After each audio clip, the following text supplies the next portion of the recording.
जय माता दी। बड़ों को मेरा चरण स्पर्श और छोटों को मेरा प्यार। मैं एस्ट्रोलॉजर प्रियंका भारद्वाज स्वागत करती हूँ आप सभी का अपने इस यूट्यूब चैनल पर और आशा करती हूँ कि आप सभी लोग स्वस्थ होंगे और मस्त होंगे।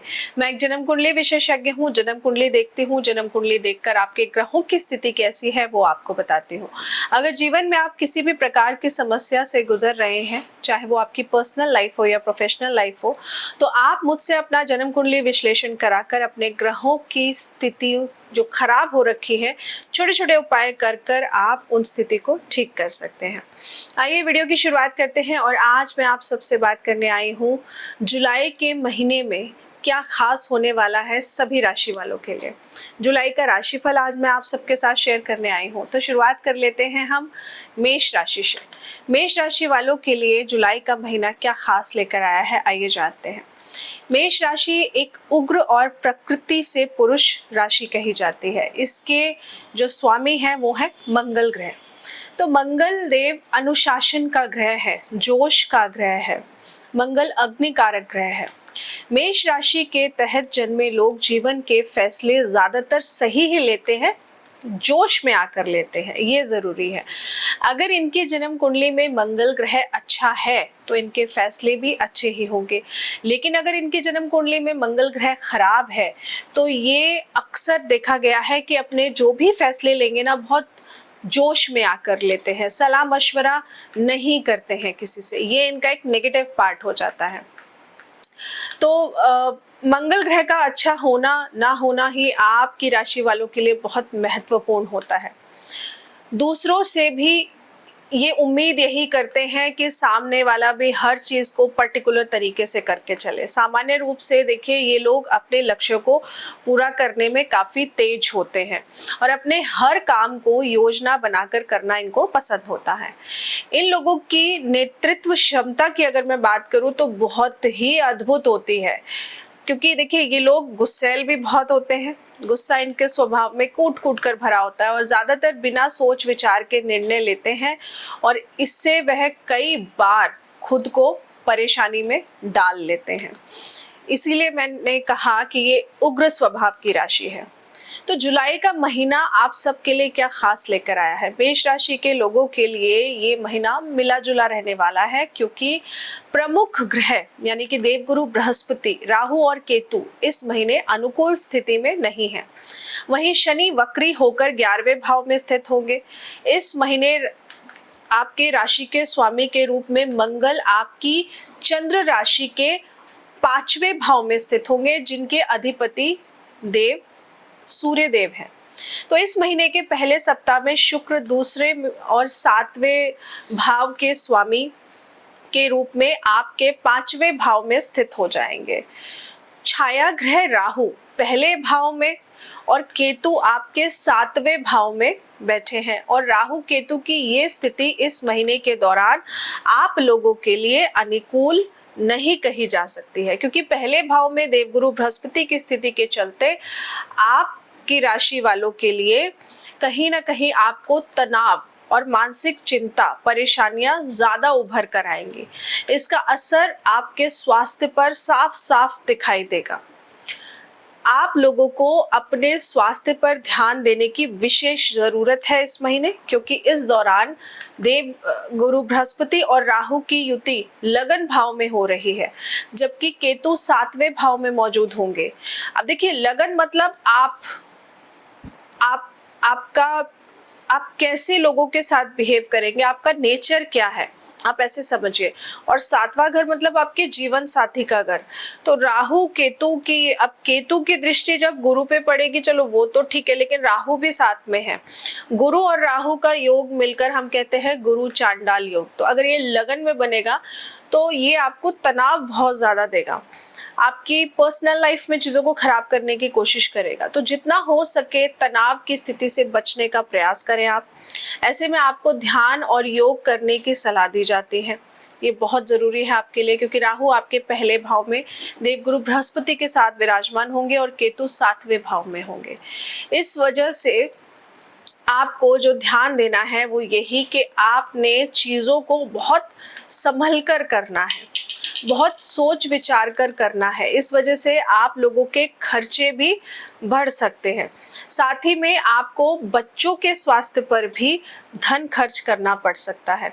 इसके परिणाम स्वरूप आप धन की बचत करने में सक्षम नहीं देखे जाएंगे इस महीने में, क्योंकि जुलाई का जो महीना है इसके अनुसार राहु के पहले और केतु के 7वें भाव में स्थित होने की वजह से रिश्तों में भी समस्याएं आ सकती हैं, क्योंकि 7th हाउस मतलब आपके जीवन साथी का घर। तो इस अवधि के दौरान राहु केतु की इस स्थिति की वजह से आप लोगों की परीक्षा बहुत ज्यादा बढ़ जाएगी। आप ऐसे समझिए, आपकी पर्सनल लाइफ हो या आपके ऑफिस के कलीग्स हो, उनके साथ आपके रिश्ते मधुर नहीं देखे जा सकते हैं इस पीरियड में।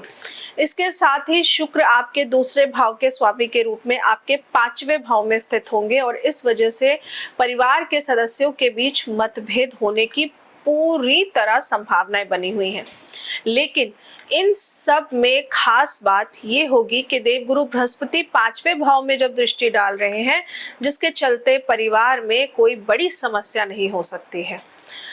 मतलब छोटे मोटे लड़ाई झगड़े तो होंगे, लेकिन अगर आप अपनी उपाय करते हैं तो चीजें डेफिनेटली आपकी सॉर्ट आउट हो जाएंगी। अगर हस्बैंड वाइफ के बीच में कलेश बढ़ रहा है तो तलाक तक की नौबत नहीं आएगी, लेकिन इसकी शर्त यह है कि आपके जन्म कुंडली में देवगुरु बृहस्पति, राहु और केतु ये तीनों ग्रह अच्छे होने चाहिए।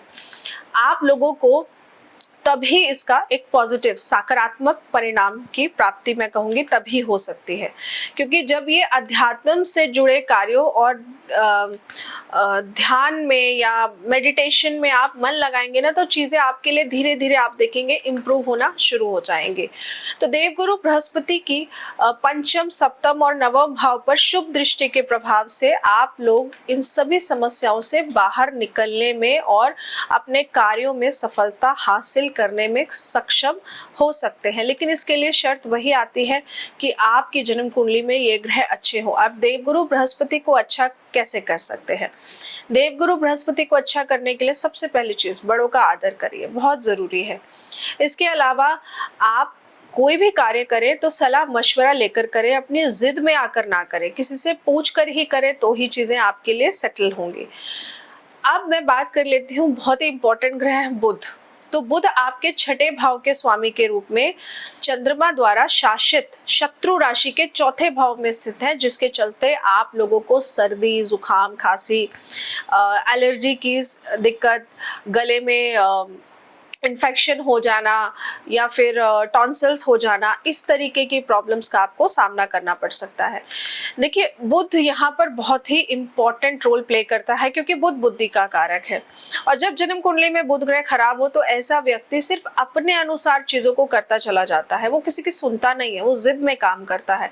और जब बिल्कुल वो कहते हैं ना, बिल्कुल खाली हो चुका होता है, खत्म हो चुका होता है, तब वो सोचता है कि ये मैंने कैसे कर दिया, ऐसा मैं कैसे कर सकता हूँ। लेकिन उस पर्टिकुलर पीरियड तक वो अपने अनुसार चीजों को कर रहा होता है और उसको लगता है कि वो सामने वाले को बेवकूफ बना रहा है, पर ऐसा नहीं होता है। एक कहावत है ना कि अपने ही पैरों पर खुद कुल्हाड़ी मार ली, तो ये हमेशा वही लोग करते हैं जिनकी जन्म कुंडली में बहुत खराब होता है।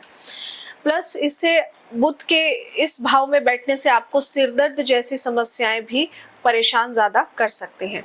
लेकिन 6ठे भाव पर बृहस्पति की दृष्टि होने की वजह से आप लोगों को स्वास्थ्य संबंधित समस्याओं से थोड़ी बहुत राहत मिल जाएगी। शर्त वही आती है कि आप अपने आप को स्पिरिचुअलिटी से कनेक्ट रखिए, किसी गुरु का हाथ पकड़ के चलिए। गुरु के हाथ से मेरा मतलब ये बिल्कुल नहीं है कि आप गुरु ही बनाए, आप स्पिरिचुअलिटी से कनेक्टेड रहिए, मंदिर जाइए, गुरुद्वारा जाइए, जो भी आपका देव स्थल है वहां जाइए, अपनी जन्म कुंडली के अनुसार उपाय करिए। क्योंकि सबसे बड़ी बात तो यही होती है कि आपने किसी एस्ट्रोलॉजर का अगर हाथ पकड़ा है और वो आपको जैसे जैसे करने को बोल रहा है, आप चीजों को कर रहे हैं, तो आप अपनी लाइफ में बदलाव जरूर देखेंगे। लेकिन अगर आपकी जन्म कुंडली में गुरु ग्रह खराब है तो आप एक सही गुरु का मार्गदर्शन नहीं प्राप्त कर पाएंगे। भले ही आप उससे बात कर ले, भले ही आप उसके उपाय करने शुरू कर दे, थोड़े टाइम चीजें ठीक रहेंगी, पर आपकी बुद्धि वापस से वहीं आपको ले जाएगी। क्योंकि किस्मत में एक सही गुरु मिलना भी बहुत नसीब की बात होती है, ये बहुत बड़ा कड़वा सच है। तो यहाँ पर अगर आप देवगुरु बृहस्पति की मदद ले लेते हैं तो आप इन समस्याओं से छुटकारा डेफिनेटली पा सकते हैं। अब उपाय के तौर पे आपको उपाय क्या करना है? देखिए, मंगलवार को आपने सफाई कर्मचारियों को कुछ मीठा दान देना है, ये बहुत जरूरी है। आप दान के लिए बहुत सारे सवाल मेरे पास ऐसे आते हैं कि मैम दान अगर कोई चीज़ करनी है तो नहा के करें या बिना नहाए करें। तो देखिए, पूजा पाठ हो गया, दान हो गया, आप कोई भी अगर शुभ कार्य ऐसा कर रहे हैं, क्योंकि दान ऐसा तो है नहीं आप रोज रोज कर रहे हैं, है ना, मैंने आपको वैसे भी मंगलवार करने के लिए बोला है। तो कोई भी शुभ कार्य करें तो नहा कर करिए, नहा कर ही दान पुण्य करना आपके कर्मों की गुड लिस्ट में ऐड होता है। अगर आप बिना नहाए धोए दान पुण्य करते हैं तो ठीक है, दान आपने कर दिया, लेकिन बिना नहाए आपने अपनी नेगेटिविटी को भी तो सामने वाले को दिया, विच इज एब्सोल्युटली रॉन्ग। दान पुण्य हमेशा नहा कर करिए, ये बहुत बहुत बहुत जरूरी है। तो ये छोटी सी जानकारी मैं आप सभी के लिए लेकर आई थी और आशा करती हूँ कि आपको जानकारी अच्छी लगी होगी। मेष राशि वालों को सिर्फ इतना ही कहूंगी कि आप अपनी जन्म कुंडली के अनुसार उपाय करिए, नहीं तो जो मैंने आपको बताया है, आप हर मंगलवार थोड़ा सा मीठे का दान करना शुरू करिए। ऐसा करने से आप देखेंगे कि आपकी लाइफ में जो भी परेशानियां आपको मिल रही हैं वो मिलनी कम हो जाएंगी। और इस उपाय से एक जो जिद्दी नेचर आपका बन गया है ना, आप अपने आप को ज्यादा स्मार्ट समझ के चल रहे हैं, जिस वजह से आपके कार्य बनते बनते बिगड़ रहे हैं, तो थोड़ा सा वो आपका देखा जाएगा कि जिदपना आपका कम होगा और आप चीज़ों को समझेंगे कि आपको किसी से अगर सलाह मशवरा लेनी है तो आप ज़रूर ले लेंगे, क्योंकि ऐसा करेंगे तभी तो आप लाइफ में आगे बढ़ेंगे। जय माता दी।